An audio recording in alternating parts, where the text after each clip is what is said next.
Hello and welcome to Game Theory. I'm your host, Sam Vecenie. Today we've got another film room session, this time with Colorado forward Tristan da Silva, 6'8", wing forward hybrid, who is one of the highest IQ players that you will find in this draft, can really dribble past, shoot at his size. And I think you guys will really enjoy hearing his mentality on basketball, as well as a little bit more about his journey coming from Germany originally. But first, let's hit the music.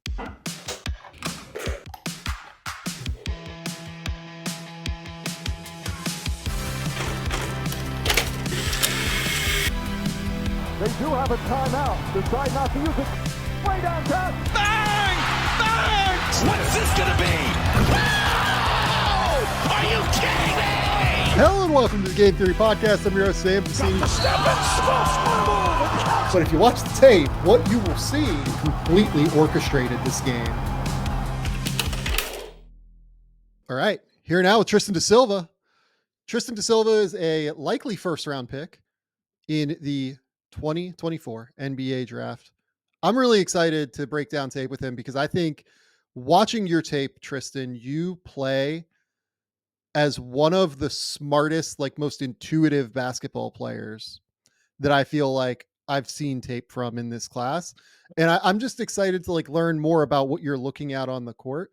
Uh, can you kind of explain your journey in basketball for people? Because they're going to hear you talk here in a second and they're going to have no idea like that you grew up in Germany and everything. So can Right. you just like kind of explain the whole your whole journey in basketball at this point? Yeah, so I grew up in Munich, Germany, as you said. Um, yeah, I started playing basketball when I was like 6 or 7. I played soccer before that, but I started playing basketball more as a hobby. I didn't really, pursue anything with it up until kind of hit my growth spurt when I was 15, 16, and then I decided to, do something with that and play higher basketball, and then eventually ended up putting me in a position where I could earn a scholarship from the University of Colorado. Played there for 4 years, and now we're here. So for people who may have watched college basketball, Oscar da Silva is your brother. He's 6'9" forward playing over in Spain right now, if I remember correctly. Uh, did you kind of look at him as kind of thinking you would get a growth spurt, because Oscar is also like 6'9", something in that ballpark? Like, was it something you were kind of expecting, or like how did your mind kind of work on that? Yeah, honestly, I didn't know what to think because it hit so late. Yeah. And for Oscar, it had hit a little earlier, so I was waiting for it, but I wasn't really, aligning things in my life to, just wait for that moment and then basically excel. I was playing basketball as a hobby, and then, as I said, once I hit that growth spurt, I started taking it more seriously. And for just for reference here, when did you hit the growth spurt? Yeah, probably around 16. I'd rather say 16 than 15, so maybe 16, Yeah. 17-ish. Yeah. And how short were you? And then like how tall did you get up to? I'd probably say from like 6'2" ish to about like 6'6" and then 6'7", and then I Yeah. started growing. I was still growing throughout college, so I came in at 6'7", about 6'7", and then now I'm 6'9". Yep. So your game looks, and you play like somebody that grew up playing guard in some way, shape, or form, even if it was a hobby for you, and you didn't take it, as seriously, certainly, as you do now. Your skill set is that of a guard. Do you think that that late growth spurt kind of has helped you now that you enter the NBA and we see, across the league that these perimeter skill sets are so incredibly valued? Yeah, I feel like that's the story for a lot of tall, kind of skilled guys that can play on the perimeter. Um, that used to grow up playing the guard position and used to have the ball in their hands a lot, and then essentially hit that growth spurt that pushed them to a bigger position or playing a bigger position. And it's basically the same for me. I handled the ball a lot. I was doing plays, as a point guard basically. Um, and then it's eventually my growth kind of pushed me into, becoming more of a 3-4 kind of positional player. Okay, so let's just kind of jump into the tape here. And the thing that I just need to start with you on is your off ball movement. I think you are the best cutter in this draft class. I think that is what I would just straight up say from the top. Your intelligence in terms of understanding when a defender just like turns their back or even like slows down in terms of momentum, I think is just like almost like perfect. Like it is really, really impressive. So let's just like even throw on like the first clip here. Like, you're going to end up taking like a DHO here. You're going to reject it. And then you're going to come around and score. The second one here, you're just going to come down from the top, end up scoring at the rim. This one here, you're going to throw an entry pass to Eddie Lampkin in 45, cut all the way to the rim. What are you looking for? I mean, we can even just like pick one of these, right? Maybe we'll just take this one. What are you looking for on these cuts to kind of cue in your brain on the timing and when to go? Yeah, I'd say the first thing for me is pretty much creating space. I feel like a cut is not necessarily always a scoring cut. Even though you Mm, gotta run it at a pace that you can get to, you know, scoring a basket off of a cut. But in this case, for example, I'm trying to clear out the lane for Eddie so he can go to work. And if it ends up, you know, drawing too much attention to Eddie and they kind of look at Eddie for a moment, I can cut right behind that defense. yeah, I think that that's a really, really good example of that one. And then this one here, this is like in a semi transition opportunity, right? Or even like full scale transition. And, Zion Pullen's like a pretty, active, engaged defender a lot of the time. And like you just timed this perfectly, right? I feel like you have, I mean, you can tell me if this is true or not, but you have this like innate sense, it feels like, of when somebody's momentum just like kind of goes a little bit too forward and that you're going to have that ability just to beat them. Like, do you, in your mind, is that kind of what you're thinking in that moment? Yeah, I think so. I mean, you can even see how I kind of, jump up a little bit Mm, before I do the cut. I kind of set myself up going either way. I could come off a handoff, I could backdoor, I could kind of stay there and wait for the pass to take a jump shot. And I feel like, the defender respect that, um, Luke could have swung the ball right there and I could have taken a three, which, at my size against Poland would basically be, pretty much uncontested. I know yeah. Michael Porter Jr. talks about that a lot, and I feel like that's pretty accurate at the size that we have. So I try to read my defender a lot in terms of their momentum, where they're going, where the space is. Are you like reading their eyes? Like this one here, like Tyson Degenhart, right? Like, bigger dude, definitely a good offensive player, but like it looks like his eyes are just looking this way. Is that like Yeah, something you're kind of trying to figure out in your head? yeah, it's eyes. It's also, if you look at him right now, his stance is not there. Like he's not ready to guard that cut. His body position. He's upright. He's not in the stance. He's not seeing both men and ball. So I feel like I'd even do that cut if it wasn't necessarily a opportunity where I could get the ball for that one. I feel like it just creates kind of movement in the offense, and I feel like that makes playing with me um, you know kind of easy because I feel Yeah. like I can move the game around a little bit. I'm so glad you brought that up because that is like such a critical thing to me when I look for, players that I think can translate to the next level. That off-ball movement, that ability to play without the ball in your hands but still be a threat without the ball in your hands, right? Some guys do it with spacing, some guys do it with cutting. You do it with both, obviously, having hit 39% from 3 each of the last 2 years and then having been as incredible as a cutter as you've been. I'm really glad you also brought up the name Michael Porter Jr. because that is like a player whose tape like it is reminiscent of. in some way with you. Is that a player that you feel like you watch a decent amount just to kind of try and like get different things from him? I've seen him play a lot. You know, obviously Yeah. being from Boulder, or going to school in Boulder. You know, the Colorado connection is there, and I've been to a lot of games. You know, the whole the whole town is rooting for Denver, so I feel like I've watched, especially last year, a lot of the playoff series this year too, and you know the way they do a lot of off-ball kind of read and react type of situations with Jokic as a passer. I feel like that's just good basketball and good instincts that you got to have to play in that position.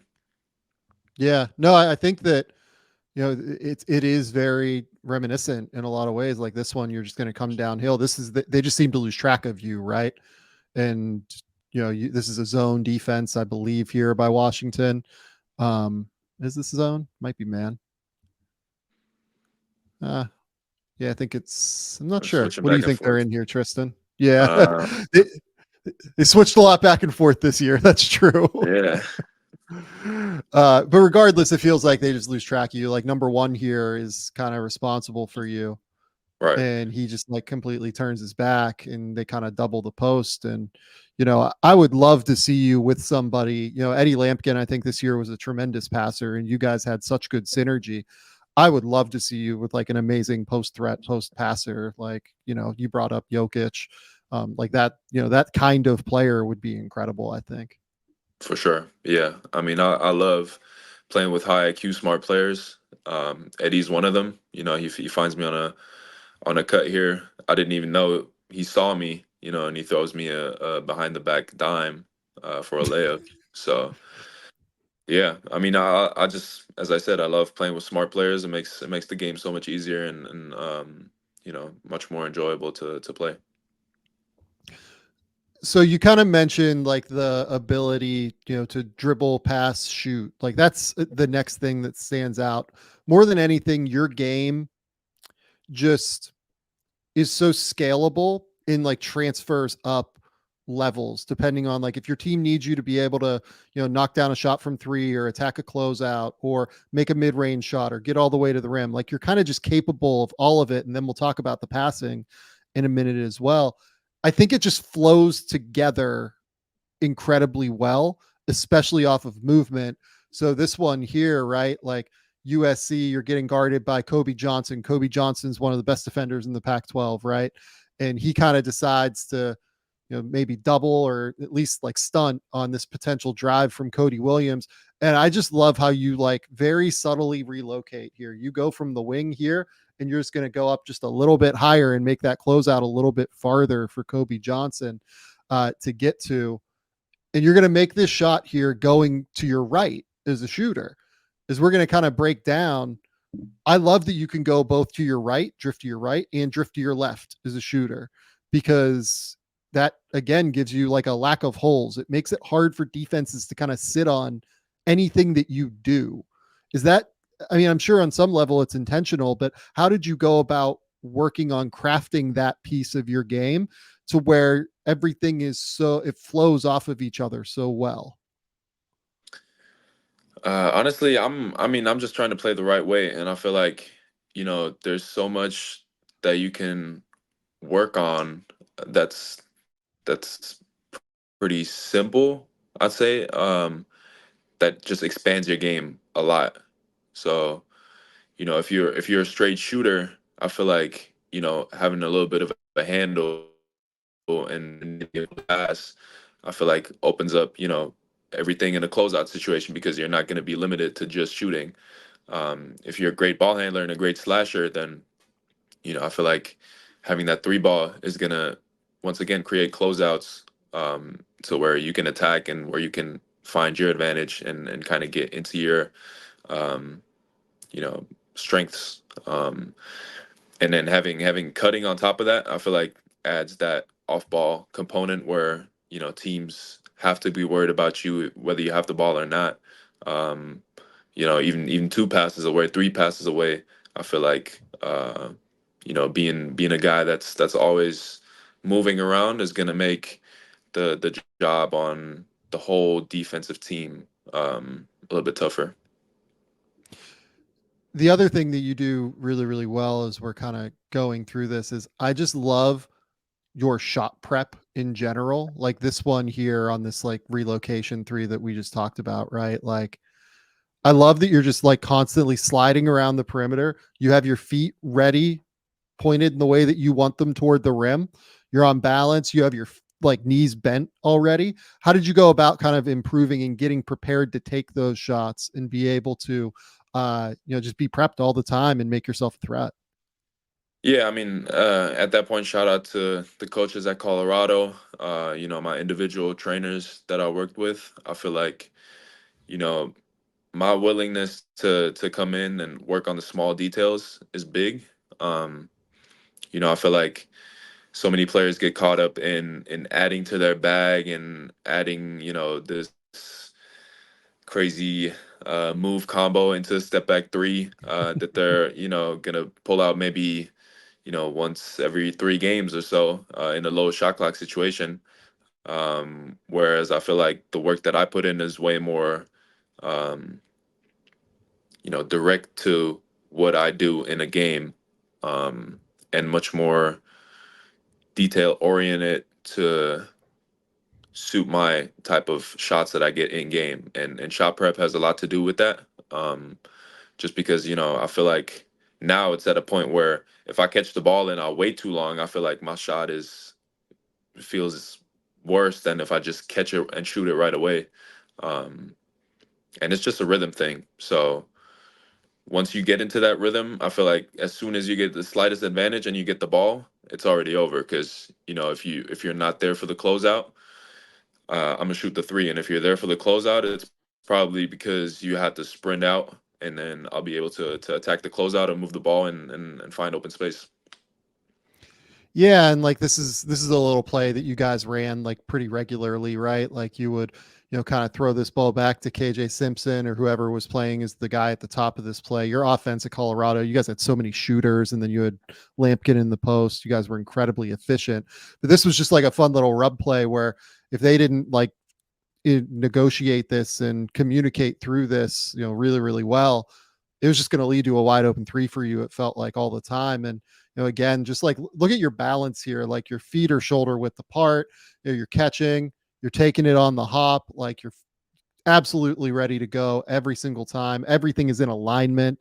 Like you kind of mentioned the small details. You knocked down, 37% as a sophomore, 39% each of the last 2 years, right? But as a freshman, you were a 26% guy. Like, was it just small sample, or, did you feel like you didn't come into Colorado as quite the level of shooter that you've become over the course of your last 3 years? Yeah, it was probably part of it was probably development. Yeah, Being able to put that work in. Uh, it was also right after COVID, so I hadn't had really a summer with the team where I could get my work in and I could get adjusted to the level of play or the type of shots that I was getting within the offense. New environment, new basketballs, new everything. So sure. I can attribute to some it's to some degree to that. But then over the next couple years, just getting the reps up and making sure that I do take quality shots. I feel like my Mm, freshman year I came in trying to shoot too many threes, even on closeouts and stuff like that. Whereas my sophomore year, I started attacking closeouts. I started taking good, high quality threes that were actually open and actually, you know, within the offense. And I feel like that helped me a lot, knowing what are good shots and knowing what are not so good shots. Yeah, and like for instance, this one, like you just start in the corner and you just keep rotating up, rotating up, rotating up. Is your goal here that you're just always trying to find like the easiest angle for your guy to make a pass out? Is it spacing? I'm sure it's like a combination of all of it, right? But you just don't stop moving, and then you can shoot directly off the move every time. Like not every guy can do that. Like Lonzo Ball, for instance, was always better, like shooting to his left, right? Because he had the left line shot, and it was just way harder for him to get the ball up and go. Everything for you is constantly on the move. And, this is, it's again, it's just something that's so translatable. And it's so obvious to me that, it's just going to work really, really well for you at the next level. It all just feels so intentional in terms of how, again, like I bring up that word, how you've built your game just feels very, very intentional to me. This one here, very minimal dip three, right? Like, is that something you've kind of worked on trying to get that shot up quickly, I would imagine as well? Yeah, for sure. I feel like that just adds a little bit more consistency to my shot, A, and then B, it also forces the defender to close out even harder. So, if I took the time to dip into my shot and then rise up, I feel like, I would have to take more contested threes if I were to take them. Um, and the closeouts would probably be a little shorter too, and it kind of be easier to guard.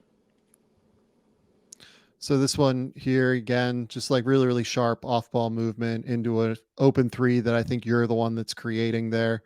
You know, this one, you're gonna come up, set a screen, slip it, then you're gonna pump fake, and now we're getting into like your game just like completely building upon itself with that ability to put the ball on the deck here. So kind of explain to me what you're seeing is this defender like kind of flies at you, tries to close out on you heavily. hmm Yeah, I mean, as you said, um, strong closeout. There's a size gap. I feel like, um, off of that switch. So in order for him to contest my shot, he has to jump. Otherwise, I'll just let it fly. And once again, it's going to be that Michael Porter Jr. comparison, that we talked about earlier. And then getting into the paint, um, playing off 2 feet, making sure that I make the right read. Could have kicked it out. Could have pump fake. Could have one more. But felt comfortable taking the floater there. Yeah, and your floater is an incredible weapon. You made 57% of your floaters this year, which is a ridiculous, ridiculous number. And you know, this one here again, screen, you kind of just stay high. This time you're going to pump fake, get to the left, get all the way to the rim, score. What is kind of your decision here in terms of what are you seeing that makes you decide to drive all the way to the rim as opposed to like maybe like sidestep in the mid range to be able to get into that mid range jumper that we'll see momentarily? Just kind of take me through here. Yeah, I mean, once again, we talked about it. Hard closeout. So I go by and then I see Eddie down low sealing his guy. I could have either bounced past it to him right there for him to get a layup. In that case, I just, you know, 1-2 to the rim and it was wide open because Eddie cleared the lane for me. Yeah, no, that was a fantastic, like little like Gortat screen or whatever you want to call hmm it, right? Like where he's just like completely sealing it off. This one here again off of a DHO. You're just like a ridiculously versatile shooter in terms of how you're able to get into different things, right? Like this year, just kind of looking at your shot profile on Synergy, 42% off of spot ups, 36% off of ball screens, 50% off of handoffs, 43% off of screens. It's just it's a very diverse platform that you can make shots off of. Do you feel like there's a difference in terms of your pickups, off of a dribble handoff or, kind of getting into your shot from your right to your left? Um, I feel like my handoff and catch and shoot are kind of the same, just because I Yep. can I can catch it with two hands and I go 1-2 or yeah one right left or left right. Um, I feel comfortable hopping into my shot too.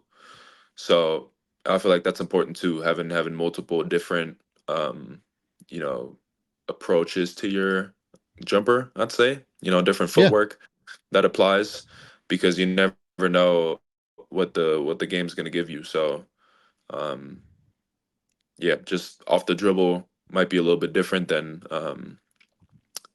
catching it off the DHO or off a pass. Um, but I feel comfortable doing that as well. Yeah, like that's something that I remember listening to JJ Redick and Cam Johnson, another guy that I think honestly you could, look at as a comparable in some ways, Cam Johnson. Like he kind of talked about how, in his pregame warm-up, he'll literally do like 8 different footworks and make like 5 or 6 And different shots from each footwork. You know what I mean? yeah, I So saw that too. I saw that too. yeah, it's pretty good. And again, like that's a guy that I think is like somewhat comparable. This one, you get to your shot, going to your left here, just a beautiful little push off. I loved it on Yakimovsky. You didn't get the elbow out there too far, which was good. You didn't give the ref a chance to call it. Again, like Chicken coming off wing. of a DHO. Yeah, little smart little chicken wing, right? So this one here, like I didn't put a ton of ball screen stuff in, but I think this is an interesting like question to ask here. So here you kind of almost decide to reject, you spin, then you kind of get back into the screen. What are you seeing here that kind of makes you, I don't want to say like hesitate, but kind of makes you decide to get into it in a different way than what you were maybe initially planning, just immediately coming off of the DHO and getting downhill? Yeah, well, the initial thought was just catching it, going straight downhill off the DHO. I saw Miles Rice kind of trying to blow it up and kind of, Yep. um, go in between us two, um, with full speed. So, I Yep. thought if he jumps the screen a lot, I might be able to just catch it, let him go by, and then Eddie could twist it into a step up. Um, but he caught himself, and then he was there was still a ball screen to be played in, and if I rejected it, it'd be rejecting it into a corner field, which wouldn't give me a lot of space, and the other way around, playing the drop coverage, everything was open in the middle. Yep. Yeah. And then you just step up, drill this nice little mid-range jumper there. This one now, I put this one in because I think that a lot of the time you do get into shots from, movement, right? Like you are an incredible off ball mover, but, Thomas Hawk is young, but like he's an athletic defender, right? And he's big. He's like pretty close to your size, if not your size.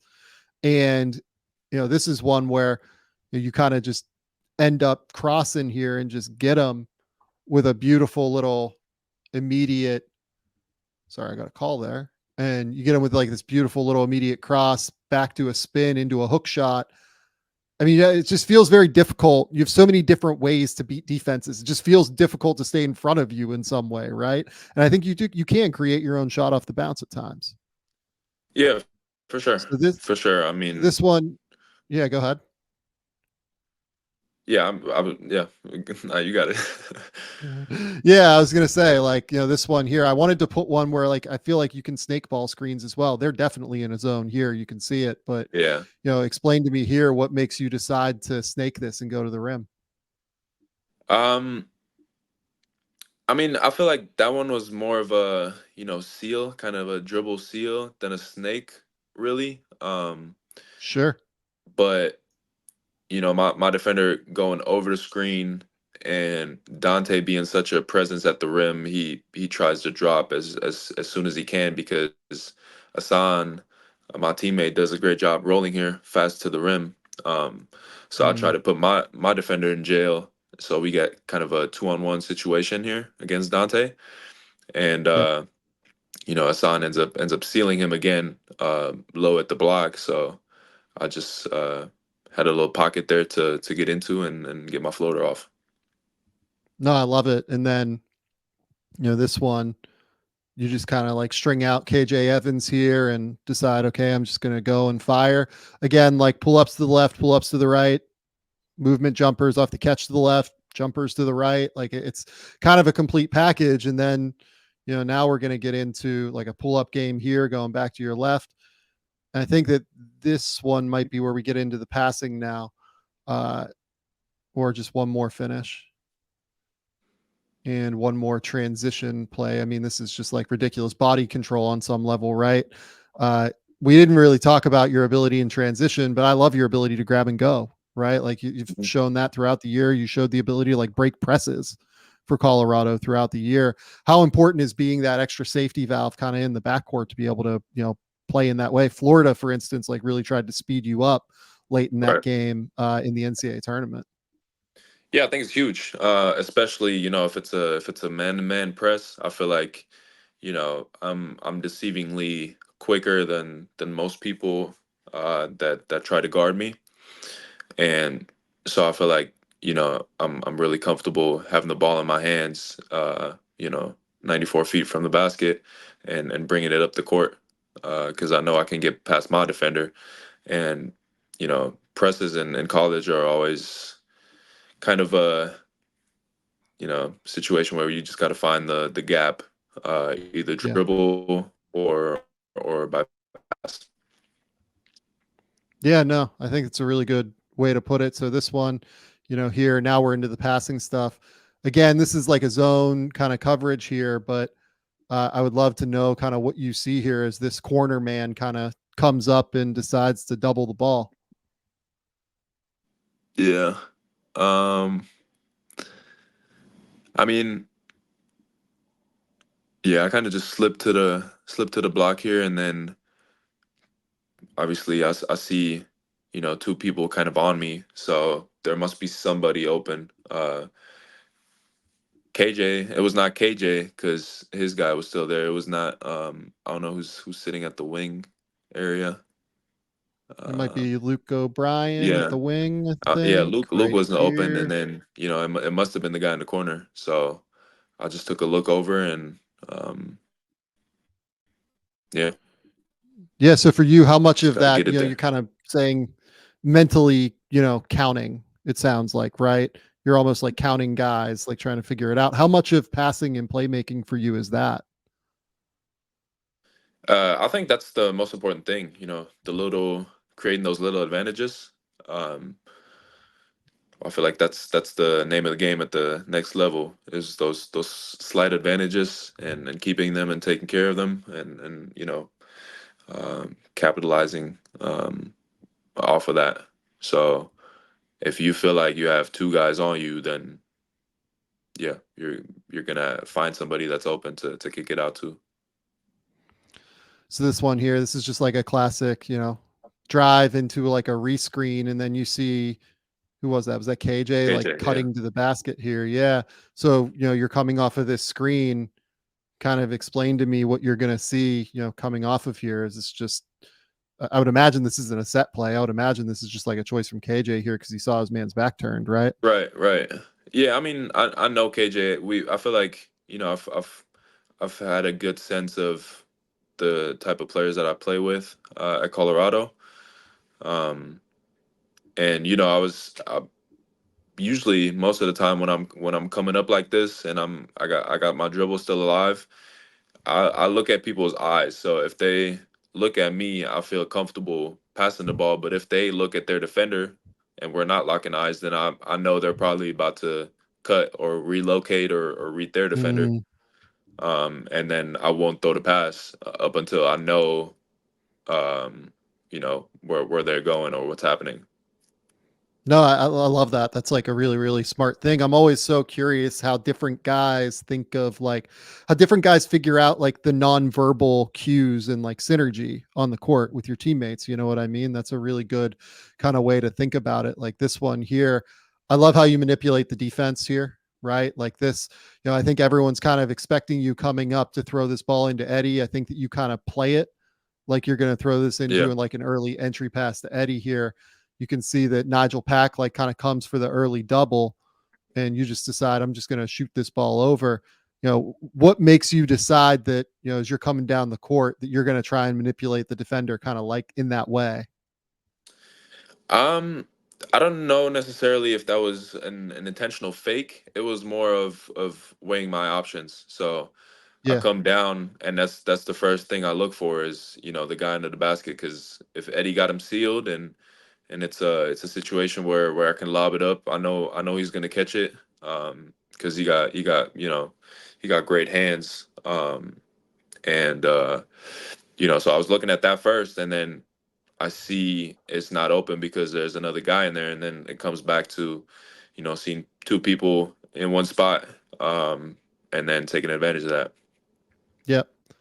Yeah. No, I love this pass. I think it's just really, really sharp. And then this one, you're coming off of a screen and you throw this awesome just like lefty live dribble pass. So now we've seen like the one to KJ on the cut from the top was just like a right-handed live dribble pass. This one is a lefty, just completely comfortable wrap around like live dribble pass here.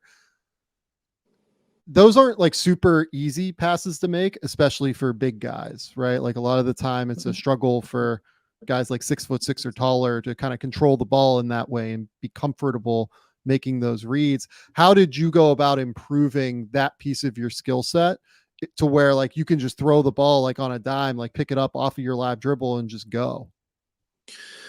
Just putting in that work. Yeah. Having the right people around me that have my best interest in mind. Whether that's the coaches at Colorado, whether that's you know people that I work with from Pluto. That was a program that helped me a lot over the summer. Or my coaches back in Germany. I feel like working on every aspect of my game and being able to just play freely. Um, yeah, just gives me the ability to just play. And Mm. I'm not limited to certain things. I don't come off a ball screen and got to pick it up right away. Like I got multiple options to, you know, create that advantage that we talked about earlier. Yeah, you kind of blend that like, playing off of 2 feet while also playing under control in that way, and I think that that's just like such an incredibly important piece of, being able to be an impactful player. This one here is just like a beautiful drive and kick to Javon Hadley. But I want to move to defense real quick before we go. Like, I think the way that you play team defense is incredibly smart.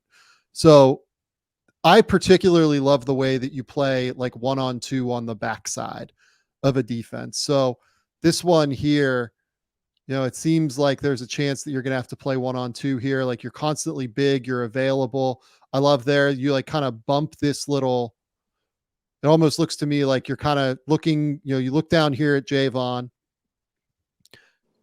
It almost looks like you're thinking about like if he's going to like full scale commit to the double. So like you're kind of aware here.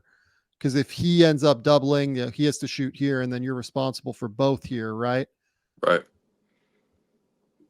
And then this, on this cut here, like you make sure you're available there as well. Like this is just really, really smart, available defense.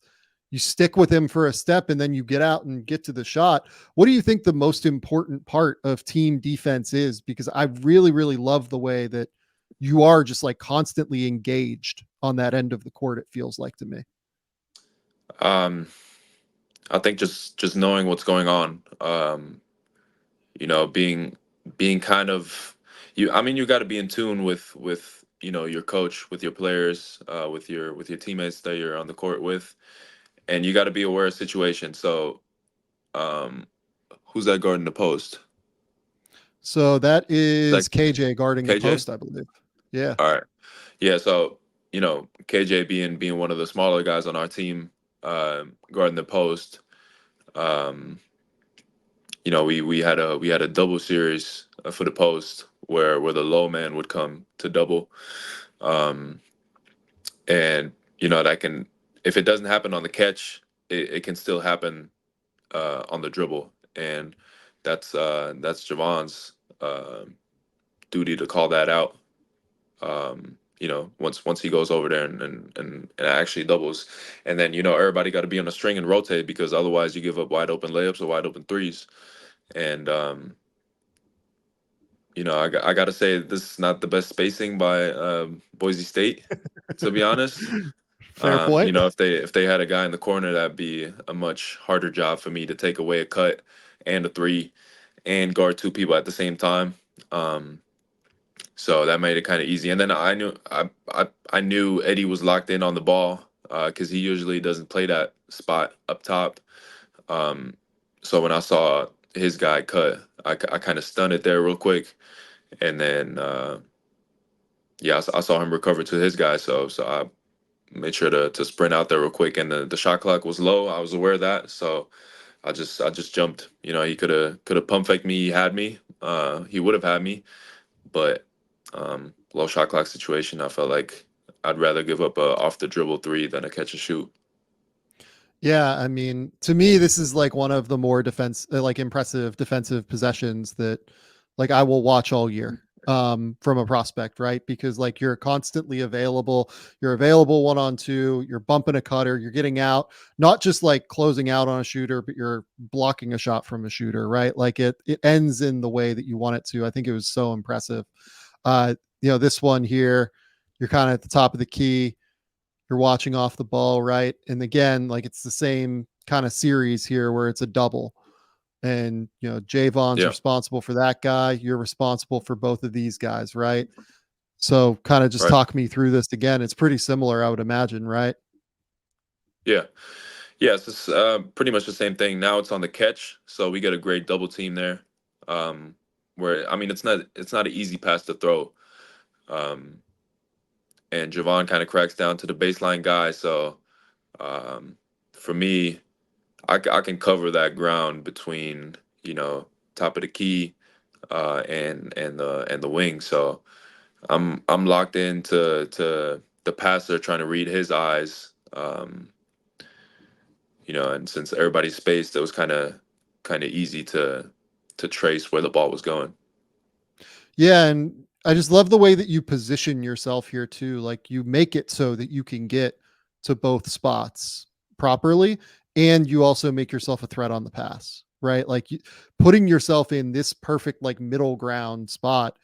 It's just really, really detail oriented. Again, kind of like you have spoken about throughout this entire video so far.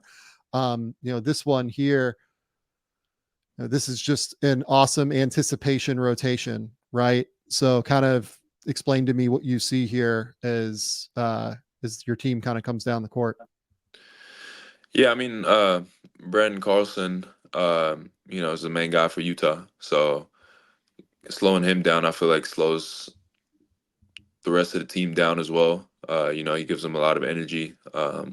He's a good player, and we know that he loves to finish with his right hand, especially since he had a brace on Mhm. his left elbow. But yeah, I mean, I felt I felt like I could leave my in that scenario because he probably thought he had a wide open layup and just 1-2 and get up there. Um, and I went up there with him. Yeah, just totally erased it. And then this will be the last one, right? Like you fight over the top of screens really well too. Like I just wanted to put this one in there because I think that you do a really good job of getting skinny. Like what's the most important part of kind of trying to get into screens and fight over the top of, DHOs and things like that?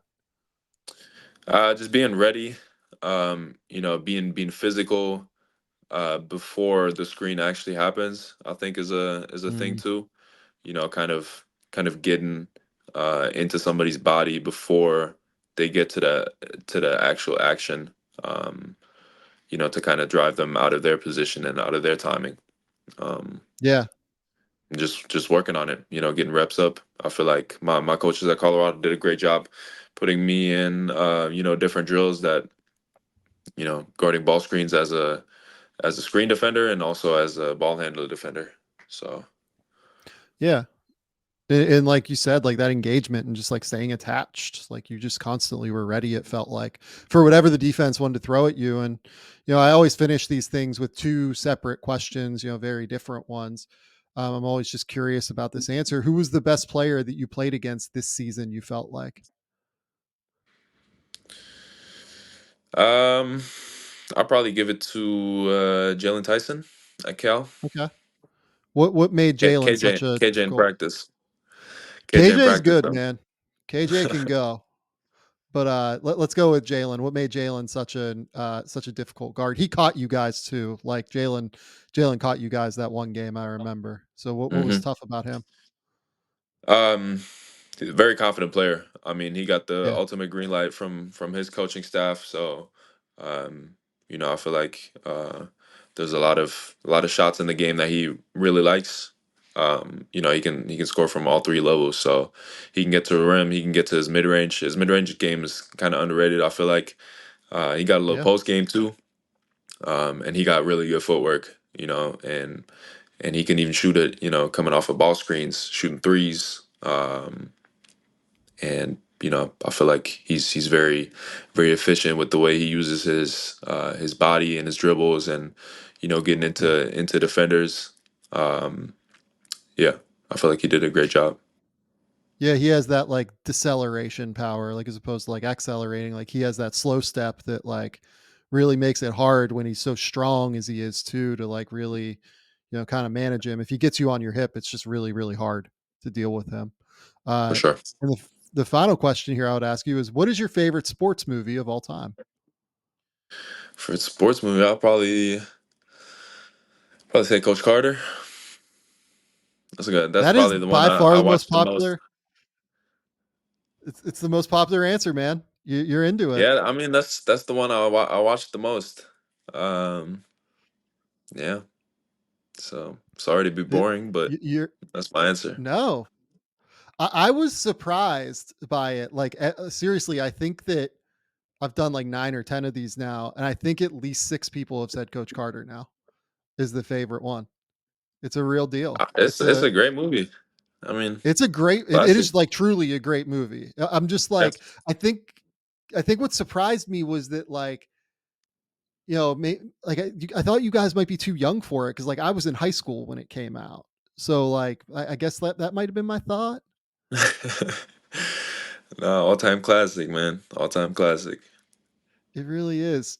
Well, Tristan, is there anything you wanna, like, say before we get out of here? Like, is there anything that you feel like, you just want the people to know about who you are as, like, a dude and everything? Regular guy.